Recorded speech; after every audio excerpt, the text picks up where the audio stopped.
Hello. Hello there. This proves that a week is a long time in politics. A few days ago, the woke left was in meltdown after hearing that Elon Musk was about to drop millions into Nigel Farage's lap to get Reform UK into government. But after some scathing X-posts in the last, 48 hours, Elon slapped Nigel Farage down with the following. The Reform Party needs a new leader. Farage doesn't have what it takes. Well, if that's not a slap down, I don't know what is. This is a direct vote of no confidence in Farage from the foremost social media master on the planet. All because Nigel Farage threw a brave man, Tommy Robinson, under the bus. Again. And Farage responded by saying he thought Musk was wrong. And Elon has now seen what Tommy has been up to over the years in combating a real evil in this country and thinks that Tommy should be cut some slack over his contrasting human failings. And further, that Tommy is a political prisoner who should be immediately set free. And Nigel, of course, replied by calling this a complete surprise, that Elon Musk is a great chap, that he firmly disagrees with that assessment. Elon Musk has been continually posting on X about UK politics into this afternoon, showing the world the true state of our country and the UK establishment refusal to protect its young female offspring, because that is exactly what it is. And Musk recognises what Tommy has done to try and combat this foul practice. Here's one X-post from Elon.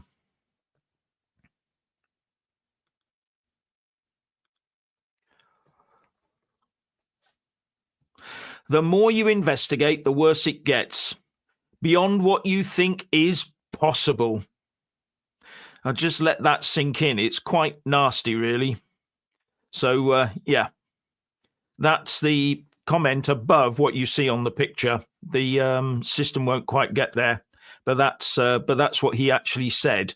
The more you investigate, the worse it gets, beyond what you think is possible. Other posts of his on this subject are very graphic, so I won't republish those.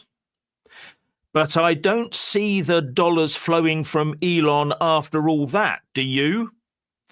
Unless it's to aim the money at Reform UK under new management, maybe. And with this X-post about Rupert Lowe, maybe he's dropping a very broad hint. I have not met Rupert Lowe, he said, but his statements online that I have read so far make a lot of sense. So there you go. He's dropping a broad hint there about about Rupert Lowe. And that might not go down well with Nigel Farage. So coming back to me, not only that, this next X-post shows that the extremely capable and former Reform UK top brass Ben Habib has also come to the attention of Elon Musk.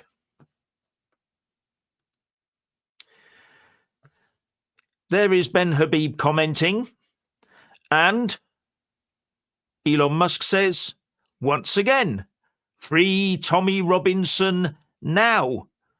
That's his view. He's a political prisoner and he must go free.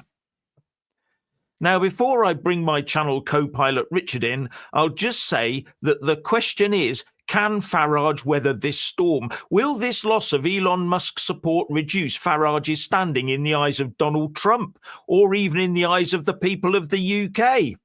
But as I see it, right now, Nigel will be going nowhere unless it's accompanied by a lot of kicking and screaming. In my estimation, this spat is not going away anytime soon, though. So, Richard, what do you think?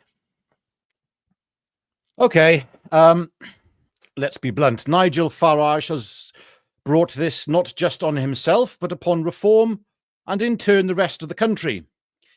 Is Farage so stuck in the Westminster bubble that he has totally lost sight of the fact that Elon Musk is not just the richest man in the world, but he is one of the most intelligent men in the world? And he hasn't got where he is today by not being able to see through BS.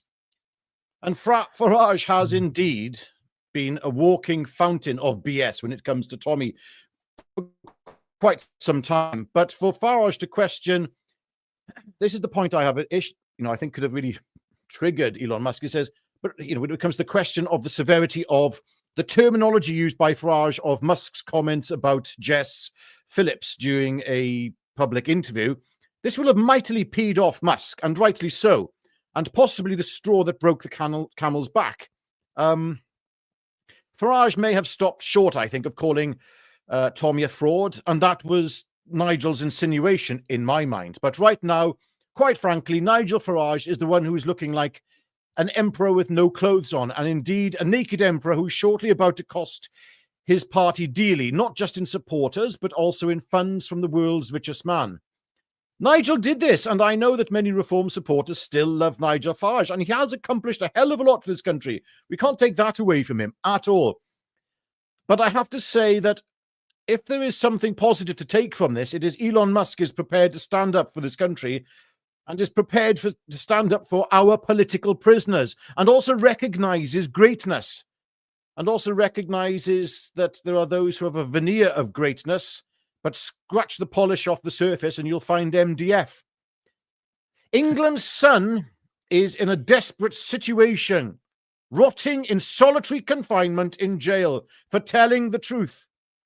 And Farage makes light of and dismisses the situation, suggesting that he has brought it all upon himself. So Elon Musk appears to be suffering with a condition that many of us are suffering from, and that is called righteous anger.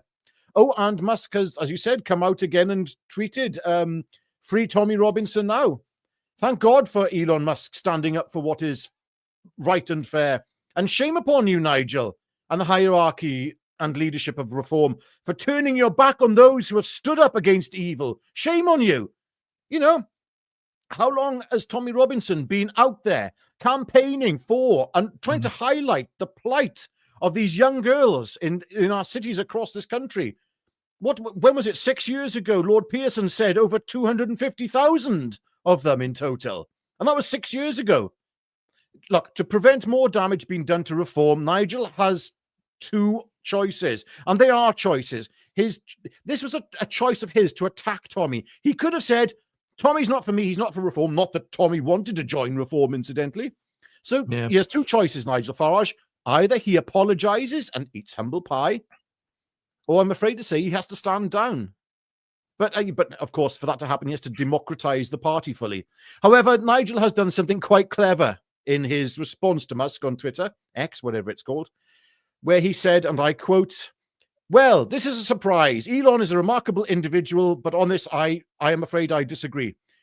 My point remains that Tommy Robinson is not, sorry, he then carries on. My view remains that Tommy Robinson is not right for Reform, and I will never sell out my principles." Okay. In that response, Farage reframed the issue, cleverly, by the way, to be regarding Tommy's potential membership of Reform, okay? Which is something that Tommy, as I just said, has never asked for. However, the point of the issue with most people, including Musk, would be the way that he made out that Tommy was a grifter and made his money from effectively, from what I can gather from what he said, playing a victim for things that he brought upon himself.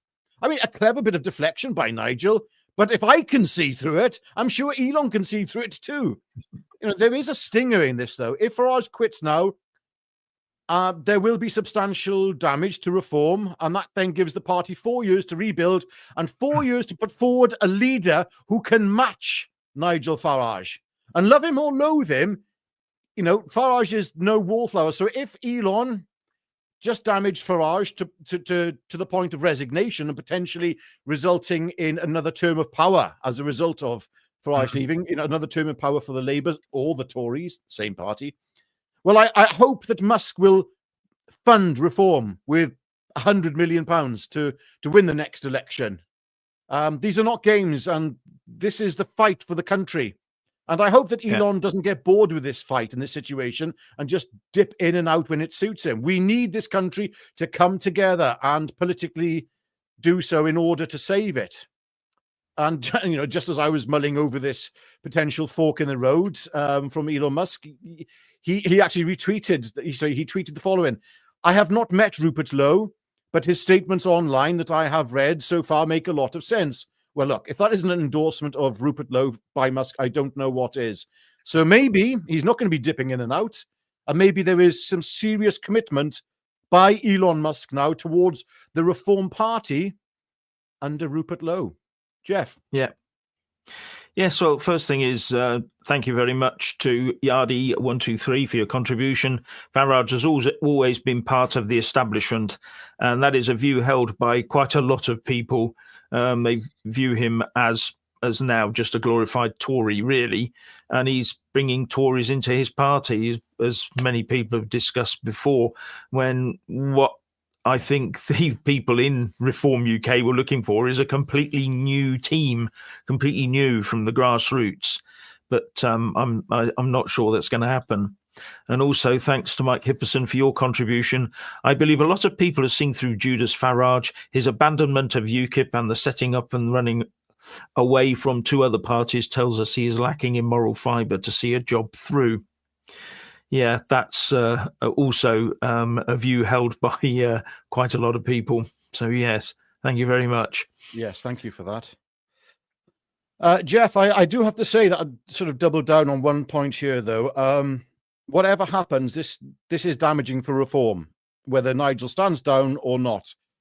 And there is a great shame in that, because reform was, look how far away the last election was, and in that time it has come on leaps and bounds and practically was on course to win the next general election. Whether it still can, I don't know, but at the same time, a lot of respect has been lost for Nigel Farage thanks to his own doing, his own comments. That's it. Sorry. Yeah, big boy politics. Yeah. The one thing we do have to realise, though, is that Reform UK is, at the moment, the only big disruptor in town at the moment. And it looks like it's going to be that for quite a while. And to get the support he needs, he probably thinks he's done the right thing. But he's lost a lot of support in the process, as I said yesterday, and this is an arithmetical thing. But I don't think it should have come down to an arithmetical thing. I think it should come down to saving the country and using every other disruptor in town to help you, not be frightened of them. Yes, I personally don't think this is the end of Nigel Farage right now. I really don't. No. He's not going to resign, and I just hope that he sorts this situation out, that he comes around. There's always hope for Nigel Farage to come back.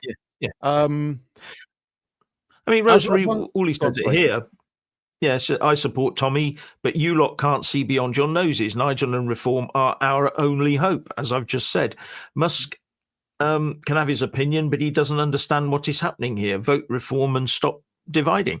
I can understand that that sentiment. But Nigel didn't help himself. No, and we're not here. I'm still voting Reform. I am voting Reform. I'm still going to vote Reform. It's a binary choice. That's all I can see. I can't see any way out of it, whether it's under Farage it's either or whoever. A disruptor or nothing, or further, going down the tubes. I'm not impressed with Farage. Neither is Musk. Neither are a lot of commentators or a lot of serious people. They're not impressed. Does that mean that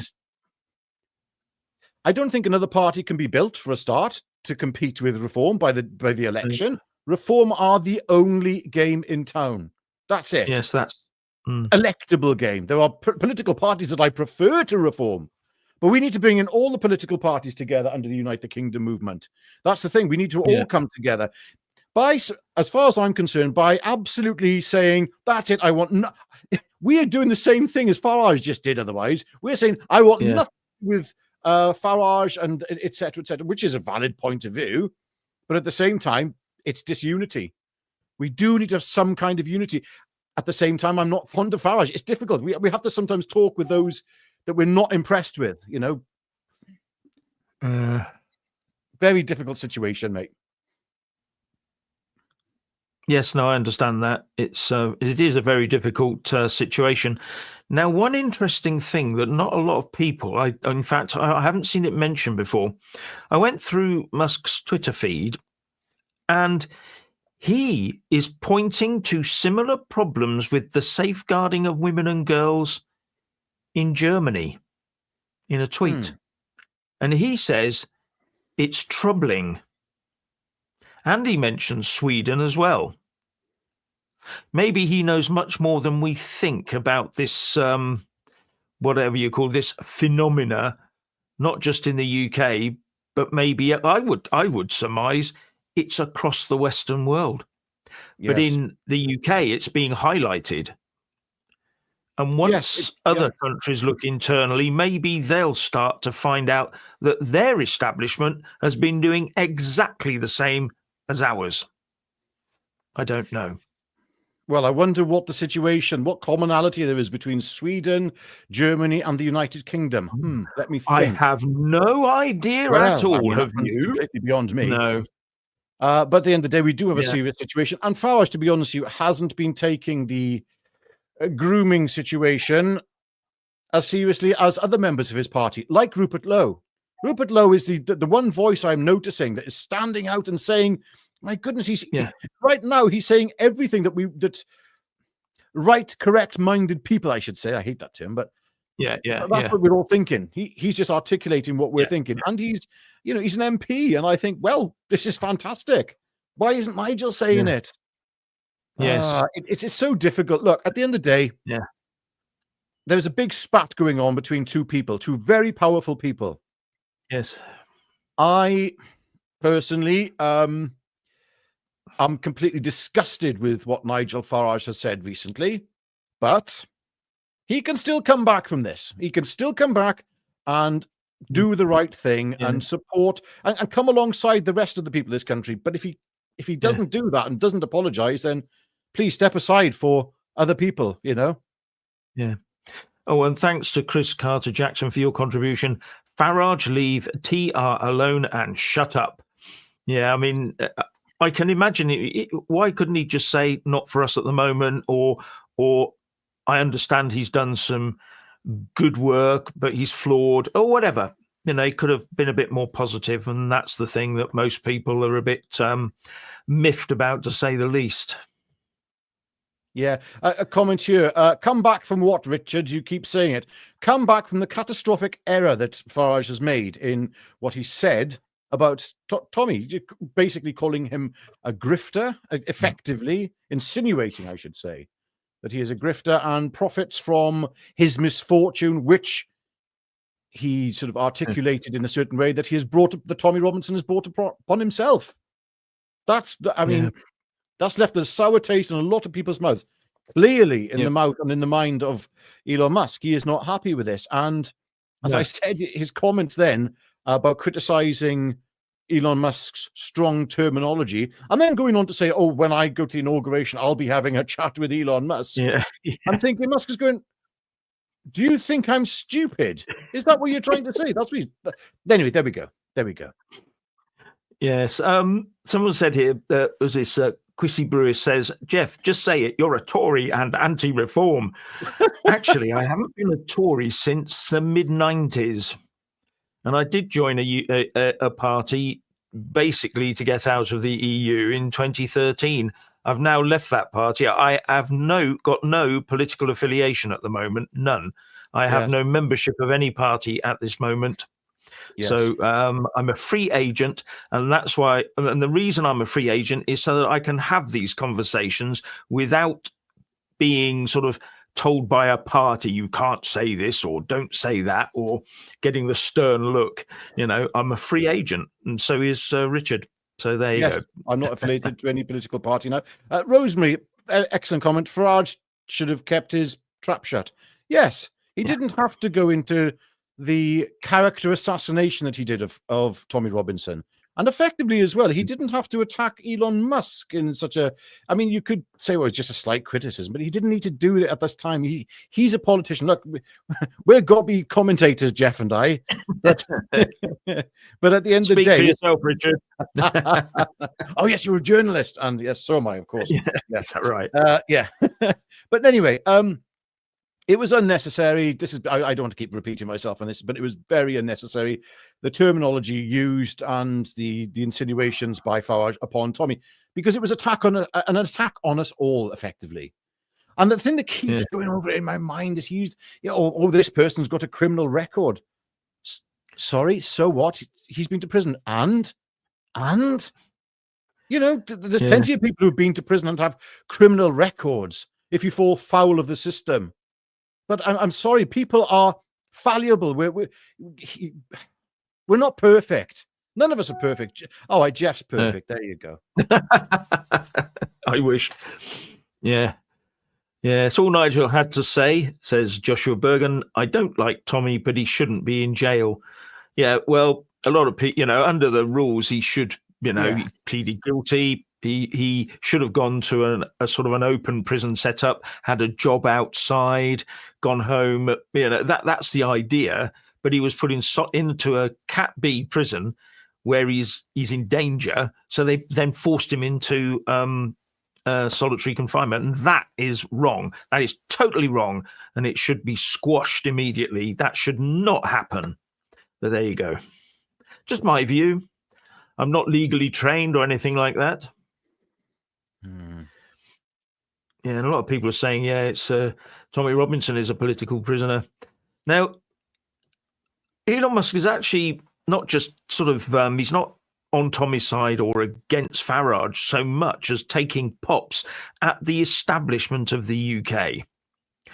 So my question would be, is he thinking that Farage is now part of the establishment and needs to be targeted in the same way as the rest? Because Musk is also taking various pot shots at Keir Starmer, pointing at various things that Starmer did not do when he was in charge of the Crown Prosecution Service. And he is asking us via X to join the dots. So I wonder what that means. Well, yeah. Here's a strange thing as well. This is why we have to have these conversations. I don't want to go at the same time. I don't want to be going fully critical of Farage. I am aware of his historic legacy in terms of Brexit, but at the same time, he's also said some things that were bloody stupid as well. We mentioned it yesterday regarding the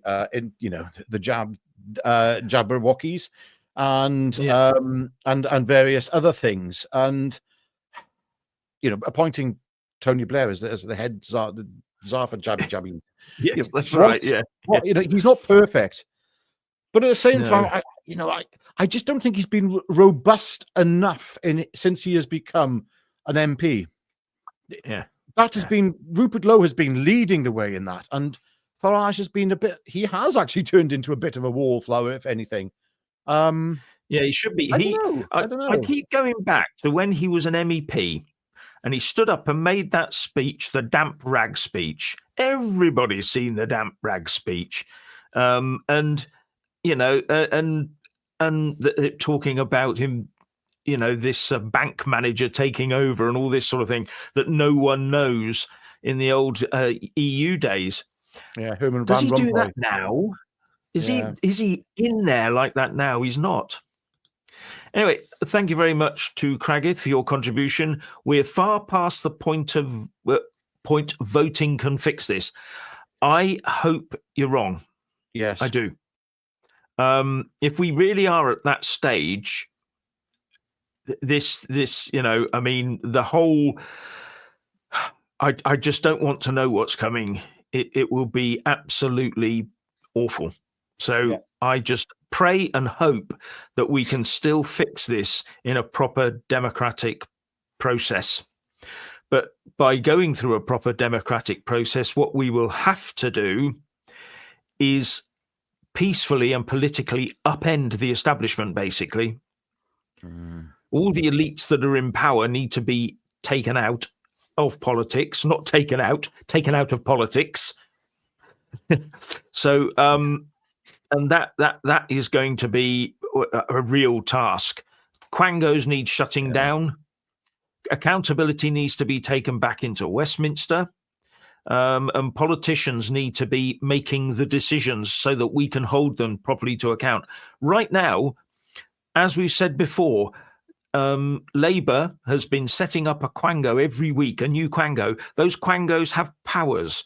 They have legal powers over us, and they can fine us, and they can do all sorts of things. And there are more and more of them popping up over here about net zero or farming, whatever it might be, to control our lives. And the politicians have nothing to do with it. They've washed their hands.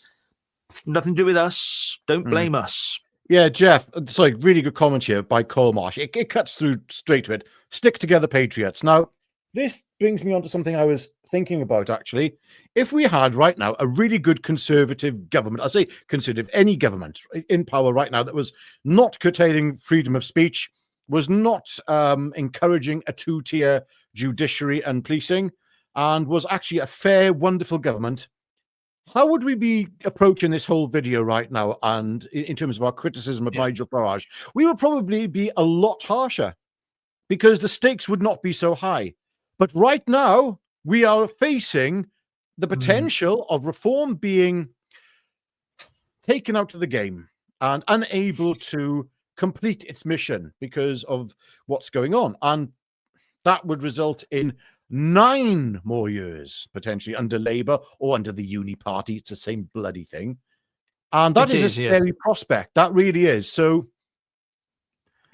at the same time, then you're saying, well, what about standing up for your principles? What about what Farage did say about Tommy? Yes, I've just addressed that. It was disgusting. It was bloody disgusting. Yeah. And it's up to, this is all in Nigel's hands now.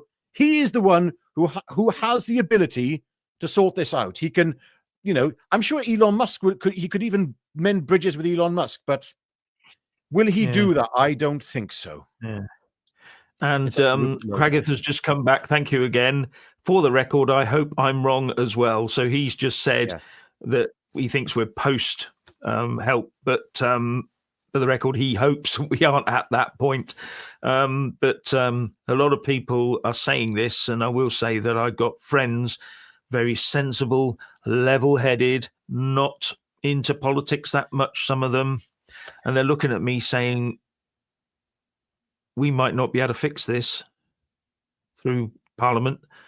And I reassure them that we can, that we must get involved. It's going to take us all to get involved in politics to get the change we want. We've got to make it absolutely clear. We want proper change, not the change that this bunch of nefarious Starmer cronies are trying to impose on us. That's not change. Well, it is change, but it's for the worse. We need change for the better. And and it's going to take the people to take that message. Come out on the 1st of February. Come down to London in support of Tommy Robinson, the political prisoner. Come to London. Get down there and make your voice heard. And that's how we do it. And when they see the increasing numbers of people going there and going to London and going to these marches, they will begin to get the message and sign the pledge at thepledge.org.uk. That'll help as well, because it will tell politicians how you want the country to run on some sort of basis of our heritage and not just throw it. Yeah, it's just very interesting, though, Jeff. Sorry, mate, but it's very interesting on that point that you're making there. It does remind me the fact that you've got Ben Habib standing up for people who are in the United Kingdom movement, okay? He was on GB News earlier saying these attacks didn't need to be made by Farage against the ordinary, decent working people and working class people, obviously, of this country. That was a very good point. And I'm also seeing a lot of sympathy towards things by Rupert Lowe and I believe Howard Cox as well. So the reform is there seems to be a split in reform, but this split within reform is being caused by the leadership, and that's it. That's all there is to it. Yeah. Very strange. So we've got quite a few super chats here. I don't know if you've been through them all, Jeff. Yeah, I've been. Oh, we've got another one there. I've just come to it in a minute. This Paul Callahan Fowler says Elon has more internet access than regular people, being that he is responsible for a part of it and can see much deeper metrics. Oh, yes. And the other side is he has something else. He has Grok. But do you think he has the same Grok that we use on Twitter or something far more advanced? Yes, no, exactly. That's a very good point. Yeah, I've had this conversation with you again, Jeff, that somewhere in the background, we know that Elon Musk would be looking at all the, for instance, just on Grok purely alone, just searching through comments made on Twitter, on X, by people regarding their support for, I mean, where's the weight of support going towards? Is it going towards Nigel Farage or is it going towards Tommy Robinson? Well, the answer, funny if I was going to actually do a search on Grok myself on that very, very subject. I'll do it now. You mentioned that in another video. Oh, you do it now. You do it now. Yeah, well, I'll just say... You carry on, go through the supers and everything. Yeah. So, Manico64, thank you very much indeed.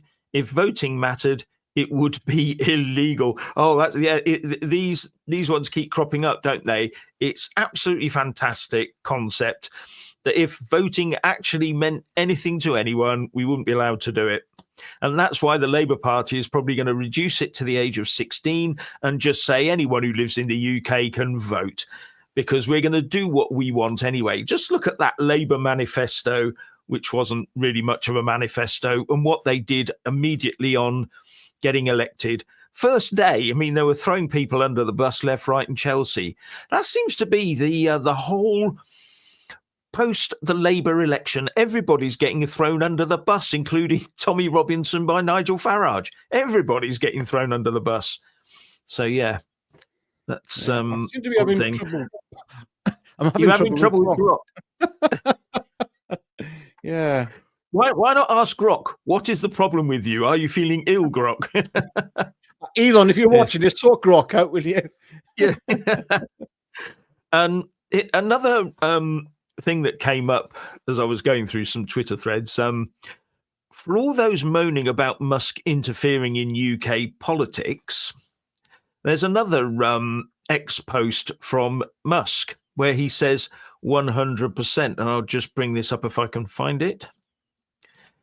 Yeah, so it says, Paul D. Thacker was saying pretty much every politico complaining about billionaires has ties to either Bill Gates or George Soros. So the people who are moaning about Musk possibly getting involved have their own billionaires to rely upon. So, yeah, that's just an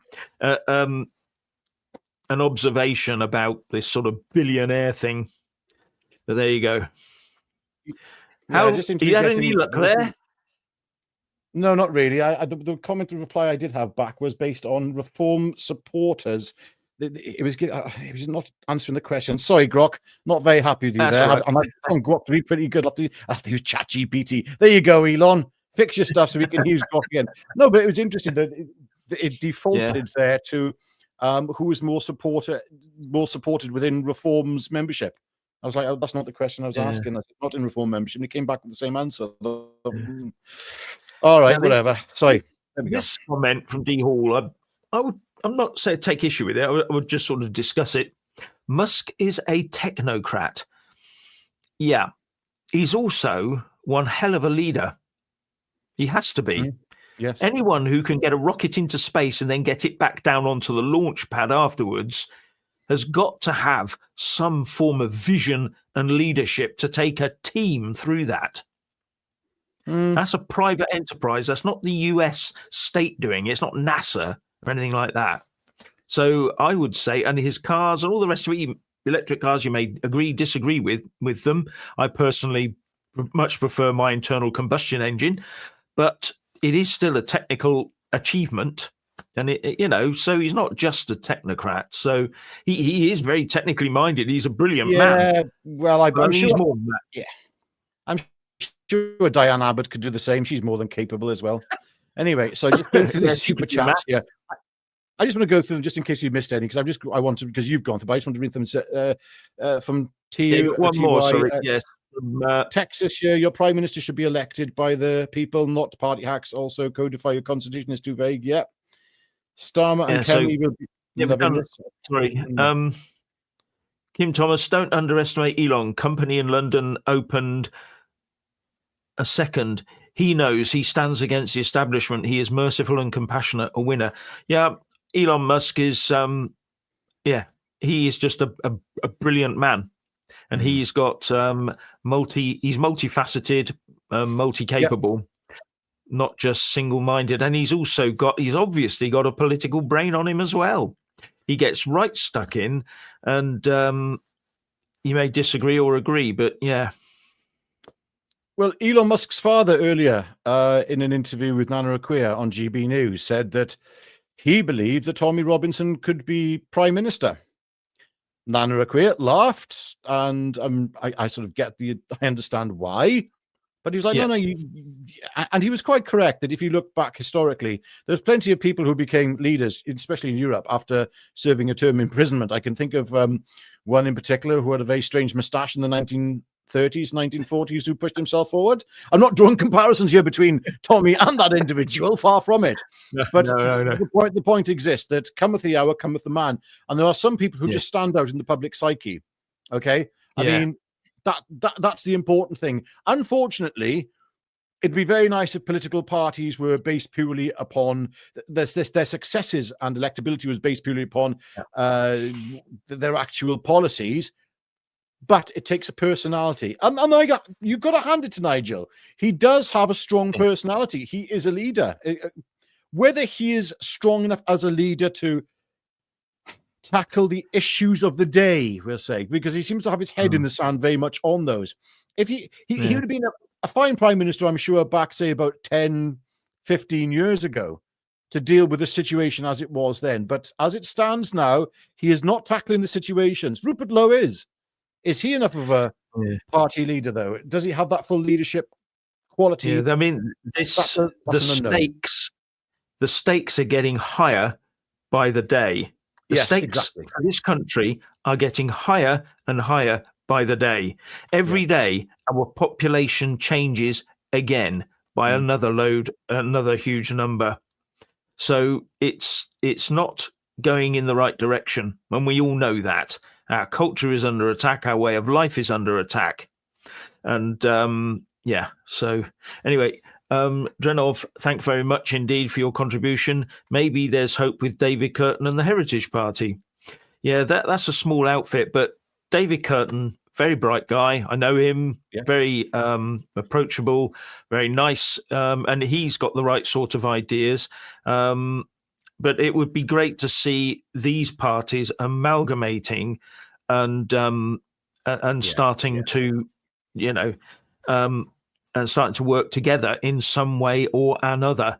It's really important. Otherwise, I mean, most of these parties, believe it or not, were formed from splinters of UKIP. It was UKIP that spawned all of this. All these different egos and parties all went out on their own when they didn't quite get their way. Some of them, not all of them. I'm not saying they're all like that, but some of them went off in a bit of a huff and started something, and then it collapsed or didn't do as well. And it just drained the power out of UKIP. So, Yes, there are some great people out there. Nick Tenconi has done a fantastic job within UKIP. There are things that I have issue with within UKIP still. But as you said, an amalgamation of all these political parties unifying, if they can. At the same time, there is a reason why there are other political smaller parties. Not everyone agrees. It's one thing to say let's all come together and sing Kumbaya, but if not everybody is singing from the same hymn sheet, there are problems. And that's where there is an importance for having other political parties. It's okay to be a member and support a myriad of different political parties. Okay. The problem lies when it comes to a general election, when you have a binary choice between Starmer for another extra 5 years on top of the 4 years he's currently got, or one political party who can end that specific paradigm of the uniparty. Yeah. Yeah. I mean, there is still support for Reform UK, Nigel for PM, as SA says. I mean, there are supporters of both, but as I said, it's the only disruptor, large disruptor act in town at the moment, and yes. it's so, you know, as Richard says, if tomorrow came, it would have to be an X in the Reform UK box if there's a candidate. Yes. Because that's the only way. But I just wish that we could put some of these differences aside. That's what's always spoilt it since just after the Brexit vote itself. All we've seen is splintering and my way's the right way and that way is the wrong way and all the rest of it. And it's just got out of hand, really, on the right. The left know how to deal with this. They stick together. They do. They stick together. Yes. So and we should be doing the same, I think. The comments here, Jason O'Brien, Elon is a man of the people. Absolutely. And it does feel right now like Farage is not a man of the people. That's the way it feels. This is so difficult because here we are criticizing the leader of a political party that we actually want to win, but we're not sure about the leader. Well, this is why we need these conversations. Nigel, if you're watching this, please understand it's all in your court. The ball's in your court to sort this out. You could be losing a lot of supporters. Elon's comments now come as a hell of a blow for your party, especially if you were banking on and celebrating potential donations from Elon Musk. If you had been forwardly projecting your budget and spending based on some money that could have potentially been promised to you, that's all gone now. You're left with Zia Youssef and whoever. Is it Candy? I can't remember his name. The other chap. It all depends on how much money he can raise for your party, and I'm sure he can raise still a lot of money. But you just lost out on a hell of a lot of dough potentially. There we go. Yes. Nigel is middle class, says Bionic Nicola. Tommy and us are working class. Now that's an interesting concept, isn't it? So because there are a lot of people out there who are very well heeled and very well bred, or whatever you want to call it. They consider themselves to be workers because they work hard. It's and as far as Labour are concerned, the only workers out there belong to unions or vote Labour. Well, there's another side to this as well. I mean, it's one thing to say that we are a working class pushing forward movement. Hang on. If you're going to unite the kingdom, I'm sorry, but you're going to have to bring the middle classes with you as well. Everyone's got to come on board. Everyone. Uniting is exactly what it says on the tin. You need everyone from the working classes. You need the middle classes. You even need those with a bit of money to come along. Yeah. Everyone together, pointing in the same direction. I know this sounds a bit, again, I'm doing the kumbaya bit as well, but sorry. Yeah. Day State Sniper 01 says Trump likes Farage. Musk works for Trump. Could be interesting. I'm not sure Musk actually works for Trump. He's apart from where he's been given this role.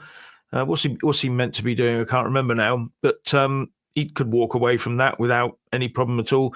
In fact, a few commentators today are saying that the next big split politically will be between Trump and Musk. That's coming, they say, and that will really throw the cat amongst the pigeons for the US presidency. People do argue. People do fall out. We're human beings. Jeff, you and I argue about 4 times a day at least. Yeah, I know. And that's on a good day. Yeah. So there you go. Anyway, I haven't got much more to add now. I think we sort of done this one. Yes. Thank you to let's see if I got the latest one here. Good grief. Oh, right. Yes, there is another one. There's a few here. Yes, thank you to Stuart in Guildford. You guys are working your socks off, and on a Sunday too. Thank you for the insights. Yes, we've actually been talking about this and discussing trying to do this for quite a while. But thank you for your recognition. Thank you very much. Yeah, thank you. Yeah. There we go.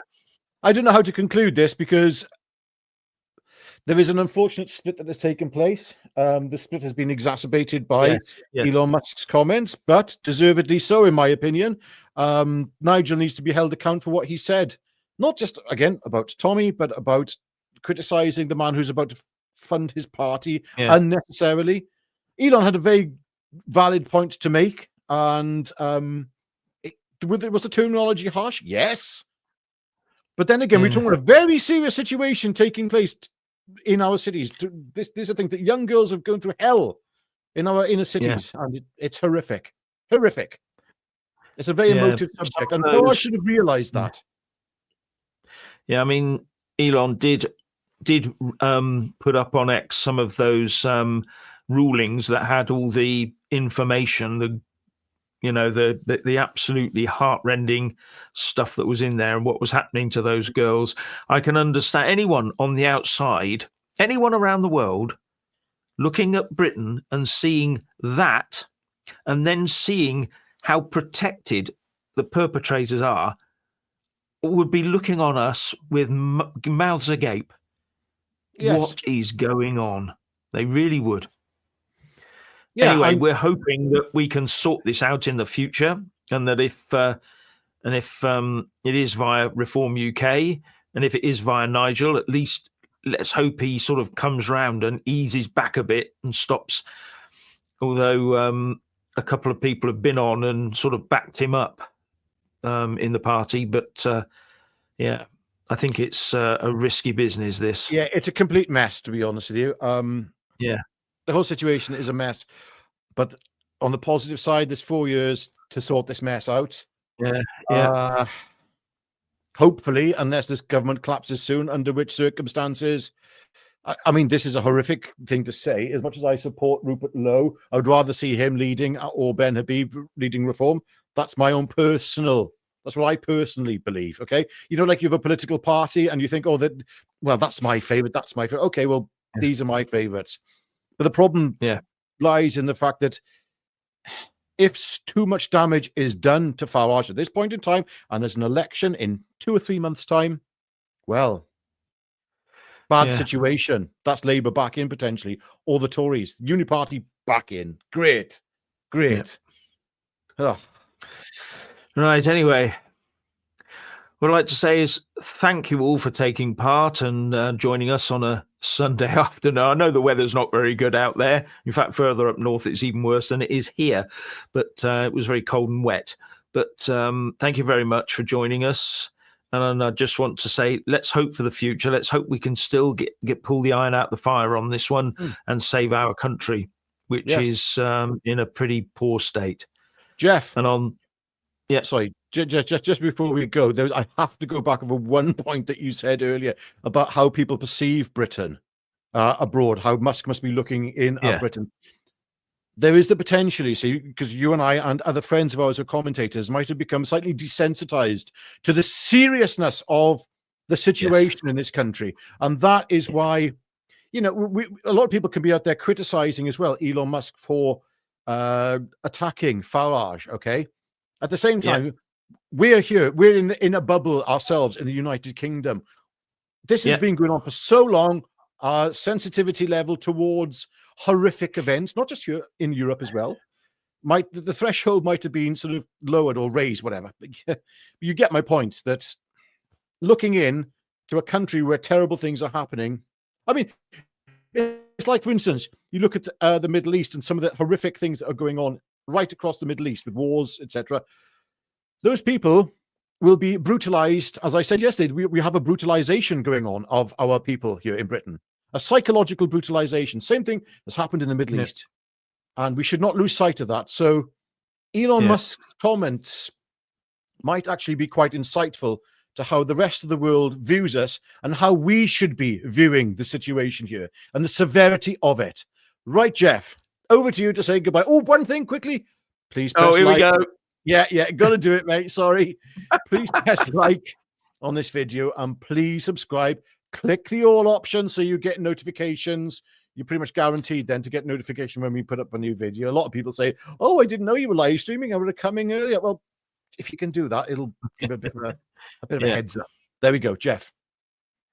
Well, Yeah, thanks very much indeed, everybody, as I've said, for coming and watching and taking part and commenting. I'm still seeing the comments coming through, but oh, someone's just said slow mode is broke on this system. Yesterday, I took a racking from everybody because slow mode was on. Anyway, two people saying it's working a lot better. Yeah. Anyway, yes. All I can say is thank you very much, and we'll be back hopefully tomorrow. And it's just been great to talk to you and see your comments. Thanks very much indeed. So on that note, it's good night from me. And it's good night from him. Good night.